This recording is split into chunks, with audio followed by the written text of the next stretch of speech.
So Jamie, first, quick intros. Jamie is Executive Vice President and Workplace Advisory Leader at Edelman, the global communications company. Some of you who are here for the Workplace Summit know that Richard Edelman was here, one of the speakers talking about communicating around purpose and societal issues in October.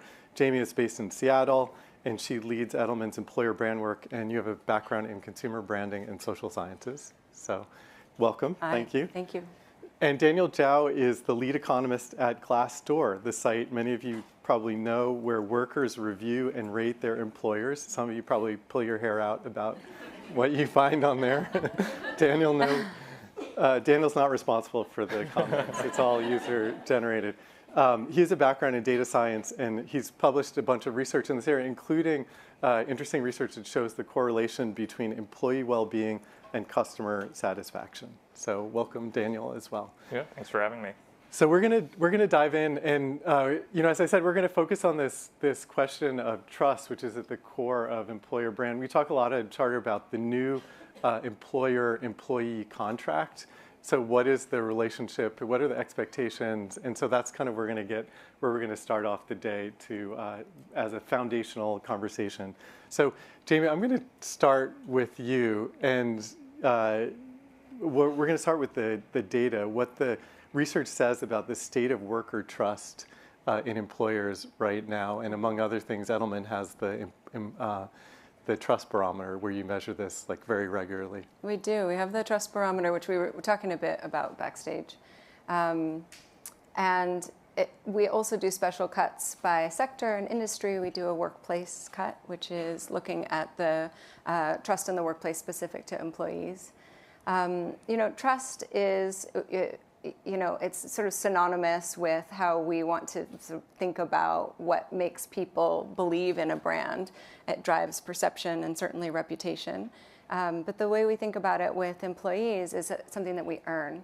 Yeah. And year over year, we're seeing that businesses and my employer continue to be the only trusted institution more and more. And so we have a really big divide in order to ensure that we're continuing to earn and leverage that trust in our dynamics. One of the things that we talked a little bit about as well is, we sort of, the work that we do, the intersection there is research. And so I think it's important to note that trust is about listening and hearing and learning what drives trust and what motivates trust.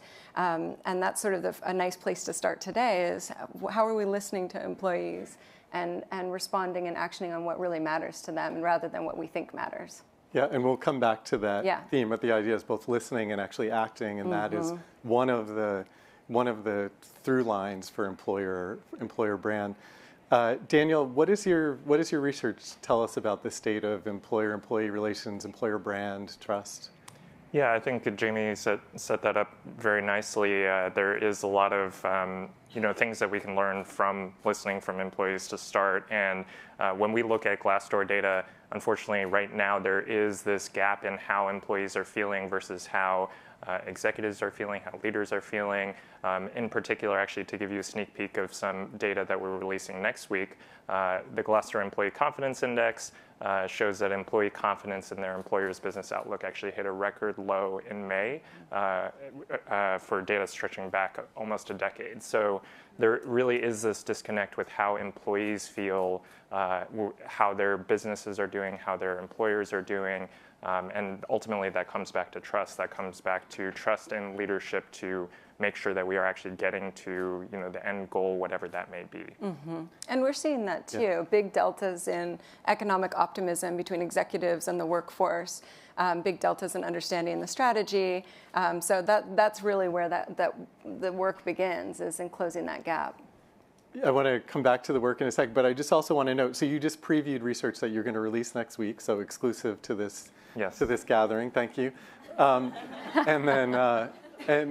actually, one interesting thing is you mentioned the business confidence, which is one of the components of Glassdoor ratings, which I've read in academic research is correlated actually with business performance. And so when researchers have looked at the subsequent performance of companies, it correlates pretty highly. So that is probably a bearish signal for the stock market, actually, that where the data is trending? Well, I'm not supposed to make any predictions on the stock market. I don't want to get into trouble, but I think at the business level, it is very true that what employees are seeing on the ground, obviously, any given employee isn't going to know as much about the company as, say, the CEO. But when you aggregate all of that information across all of the employees, different departments, different levels, it does tell you something about how the business is doing in a way that maybe the CEO, who only gets like a very filtered view of what's going on, like they might not have that same visibility. Yeah,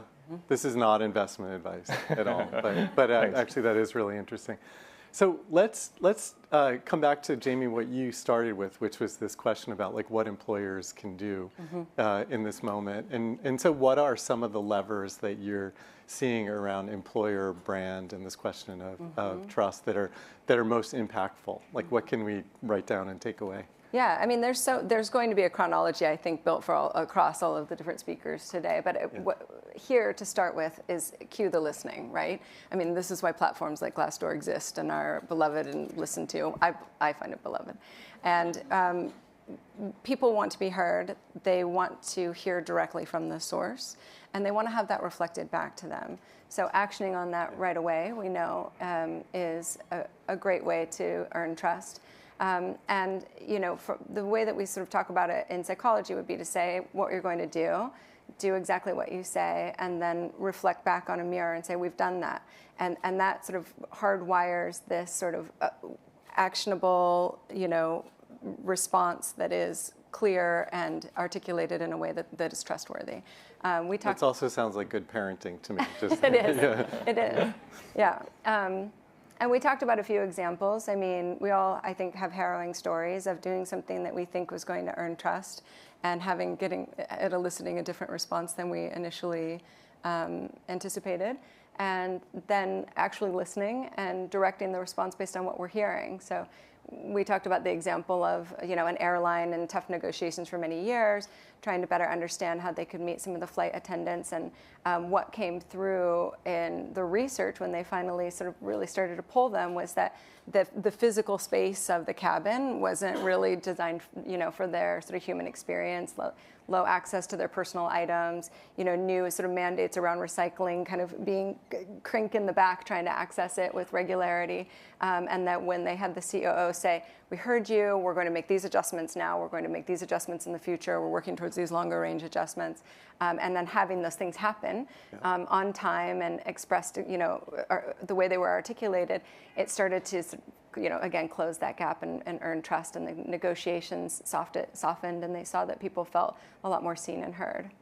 And so just to kind of underscore that, a lot of times people think about employer brand as like how you present yourself on your website, but actually what you're saying is that it's often in the specifics, like where the recycling, what the workflow is on recycling an airplane or that sort of thing for the flight attendants, in that very kind of mundane specific detail, and signaling that people are heard around their inconvenience and discomfort around that is like kind of at the core of employer brand, successful employer brand in some way. Is that? I think so, because if it's two-dimensional, it feels a bit, it feels as if you're sort of leveraging it for something else. And we do know there's a positive correlation between employee experience and customer experience, but if you're jumping straight to the customer experience, that's when you start to lose that the connectivity with employees, and then it's sort of for naught. So actionable, tangible things that people can feel are designed specifically for them, and then it has that sort of longer range, egalitarian benefit. Yeah, that's a great point. That people are often jump to financial results, customer experience, all these things, and in fact, the root is around the employee experience in some ways, both the talent you can bring in and what their actual experience is of the job. Daniel, this question of like what the levers are for employers around trust and employer brand. Jamie mentioned communication. What comes to mind for you in terms of the data that you see across Glassdoor? I think communication and transparency are really, really important things that leaders can and should do in order to build trust and build the employee experience. And I think that actually the example that Jamie gave of the COO articulating kind of the short-term plan, long-term plan, like, hey, we haven't finished everything yet, but here are the things that we're going to do in the future. I think that's really important. I think there are a lot of folks who kind of get caught up in, well, that's not ready yet. Like, I don't want to reveal too much because who knows if the plans might change or that sort of thing. But to some extent, like, embracing uncertainty and communicating uncertainty, I think, is an important part of building that trust with employees. I think actually my favorite example of this is that when we did a piece of research last year, we looked at kind of employee satisfaction with the transparency that they're getting from leaders. It was actually very high during COVID in those first few months because a lot of leaders were willing to say, hey, we don't know what's happening right now, but we're going to ultimately get through this together. And then, unfortunately, since then, that satisfaction has declined pretty dramatically as employees are like, well, you know, where was the leader that I was talking to during COVID who was willing to be more transparent? Now it feels like things have kind of closed off again, right? That's interesting. We saw that in the research study, which we're going to talk about later, where people talked about leadership communication, and those are things that correlated in our research with business performance. But among the responses that we got to the survey from workers was this idea that leaders should bring transparency, vulnerability, that they just to the point that you just made, that it's not, you don't wait and pause any communication until the moment when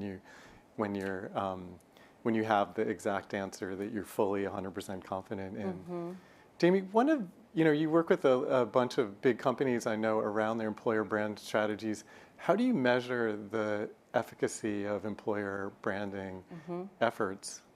Yeah, it's a great question. We want to first lean into the measures that already exist. So, for instance, when we're working in a factory setting or with first-line workers, we know that it's a data-rich environment for all of us already. So, what exists and how can we sort of aggregate that and then start to track it from a baseline and then over time? Safety incidences, regrettable attrition, sort of time lost and sort of retraining, people on things that maybe the protocols have slipped. So whatever already exists in the system, I think is the first sort of valuable metric that we can measure. We also, I've been in rooms and conversations at the board level where they're sort of, talk to us about culture.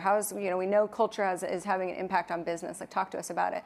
Culture is a set of behaviors. Yeah. So measuring behaviors is really where we encourage people to go and pull from what already exists. I would say the biggest challenge is, aggregating all of that into ways that are really digestible and socializing them, because data alone is not an insight. So how do we take it and make it into something meaningful that we can, use to encourage those new behaviors within a system? Yeah, that's really interesting. And in our research, culture and values actually correlated pretty highly with, like, high scores on Glassdoor actually correlated highly with business performance, but it's hard to measure. Do you have any thoughts about that, Daniel? And actually, one thing I want to ask you about is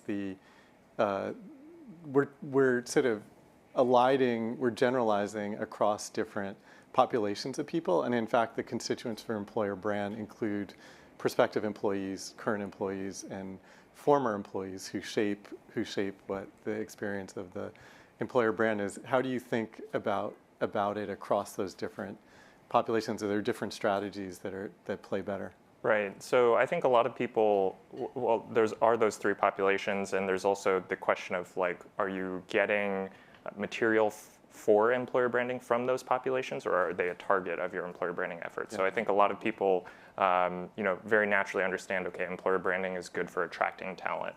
Better Glassdoor rating is more attractive to candidates. That's something we see in the research very clearly. But then when you talk about, like, current employees,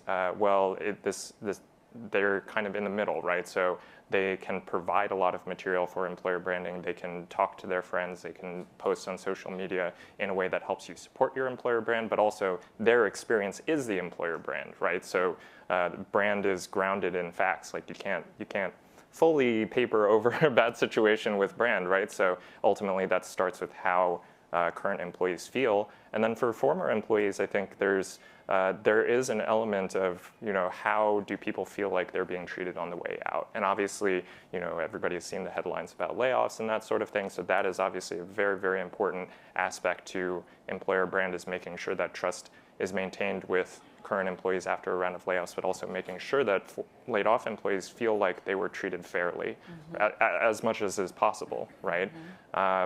And ultimately, I think like kind of the question for former employees is like, would you come back?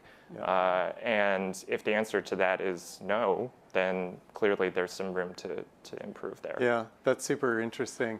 One of the most negative factors in our research for an employer brand was actually layoffs and restructuring. So what you're suggesting is actually getting your arms around that. I want to stay, Daniel, with you for a minute because, and we're going to talk about this more later, but do you see any correlation between a strong employer brand and business performance? And you've done some of the research in this area. How would you describe the link? Yeah, so we've already talked a little bit about some of the ways that it kind of obviously helps businesses in terms of like talent attraction and that sort of thing. But I think that there's lots of these other channels with respect to the employee experience, how engaged employees are, right? So customer satisfaction is one we've talked about, and I think that might be one of my favorite links because it's just very, very clear what the channel is there, right? So if you have an employee at a call center who's having a really bad time because their manager is like treating them poorly, or the workspace isn't really a good fit for them, and that sort of thing, and they take that out on the customer, like of course that's going to affect customer satisfaction. So I think there are all of these channels that go through employees and are most visible where employees are closely connected to customers or other outcomes even, right? So another example is financial misconduct is actually correlated with the Glassdoor ratings because that's about culture, right? It's about having a culture of honesty and integrity. So there are lots of these different mechanisms, but those are just a few. So the lower the Glassdoor ratings, the greater the incidence of financial misconduct in companies. That's really interesting. Jamie, you talked about how started out with the Edelman Trust data around how my employer is the most trusted institution for people right now. What do you see as the greatest threats to this trust between an employer and employee, in general, but also in specific in a company? Like what one can be on guard against? Yeah, I think that it's value alignment that continues to earn that trust. So understanding the shared values of your workforce and having that be the values of the organization is really where that trust is sort of continually in dynamic alignment. When the values start to shift, if employees aren't brought along on the journey, then there's a risk of that value misalignment, which I think will lose trust. We do want to understand how real actions sort of represent value in an organization, and we look at that through our trust barometer. But I think continually, it is that value alignment. And that's interesting. In our survey, among the things that stood out was DEI actually as something that employees were looking at, whether their actions and their values were aligned in this. We just did the research in May. Yep. So that'd be an area actually to continue looking at. So we just have a minute left, and I just want to kind of come back around, and Daniel, maybe you can kick this off, but like, how would you summarize the blueprint for a new employer brand and in the lens of this trust and the research we've been talking about? Yeah, I think we are in a new era. I think COVID really changed how employees relate to their work, their leaders, their businesses, and there's an increasing emphasis on transparency, on empathetic leadership, and ultimately just what people expect has changed. And I would say that the bar has gotten higher, right? So because of those changes, I think it is important, to Jamie's point, to listen to your employees, to do the research to understand what is happening at your business and how your employees feel, and ultimately what works for you, because it's not going to be the same at every business. Yeah. Jamie? I would say tend to employees holistically, right? So it's not just a one-to-one sort of what are my benefits or what's my salary anymore. It is that alignment in values in the ways that people feel about their experience throughout, even as a part of their departure. And how are we looking at the sort of holistic employee, which does come from listening, but also comes from taking in the individuals as complete beings and not just sort of assets in your spreadsheet. And so that gets into things like well-being and flexibility and things like that? Or? Whatever the research is showing you and indicating matters most to people. Okay, Yeah. That's great. Great. Thank you, Jamie. Thank you, Daniel. Jamie from Edelman, Daniel from Glassdoor. And we're going to go on to the next session. Thank you so much. Yeah, thank you.